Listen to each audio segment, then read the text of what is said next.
Let's walk through how to create a section view for the wall we just placed on column line 3. I'm going to go ahead and move to level 2.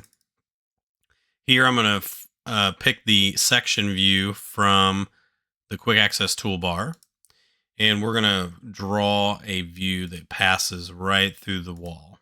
You're going to see the little blue box outline that's going to show what we're going to see inside of our section view. Before we make any changes, I'm going to go over here to the type selector and change this from a building section to a wall section. That way it's properly labeled in our project browser.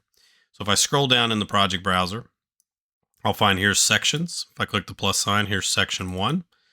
So I can rename this. So maybe we'll go ahead and say wall dash column line 3. We'll see a crop region here that's already been established, as well as some of the view scaling. I'm going to change the view scale from a 1/16 of an inch to a 1/4 inch. You're going to see that's going to adjust some of the labels.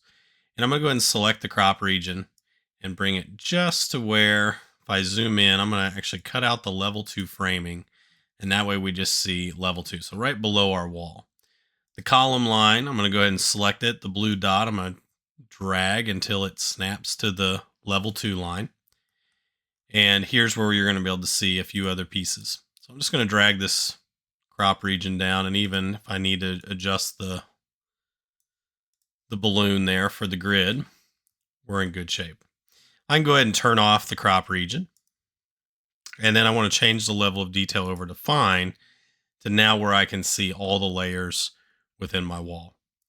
If I select the wall, what I can do here is I can go to edit type. I can go to edit structure, and I can see all the different things that make up this particular wall. So I'm going to use that to help label what's there in my section view. Same thing, like if I want to check out the sweeps, I can also get some of the profile. You'll notice here that like some of the naming, the parapet cap, it's 16 inches wide. And then of course we've got about a 4-inch soldier course of brick. So this is where I can find a lot of that information. So I'm going to go ahead and cancel. I'm going to go ahead and go to the annotate tab. Go ahead and grab the text tool. And I'm going to choose this option that says 2 segments for the leader. I'm going to zoom in. We're going to be working with a 3/32 aerial. I'm going to click on, so that way the arrow gets close to the item that I'm looking at. I'm going to click again, and then once more to get the text box. And in this case, I can go ahead and type in that we've got a 16-inch concrete parapet cap. And once I click off of that, you'll see the label that'll show up there. So I'm just going to continue to add these labels. I'm going to pause the video for right now. When we come back, you'll see they'll all be put in. And in that way, we can go ahead and see what a completed section view would look like. All right, this is what our final view for the section view was going to take a look at. So again, I just repeated the same steps, but labeled each one of the materials that we have in the wall.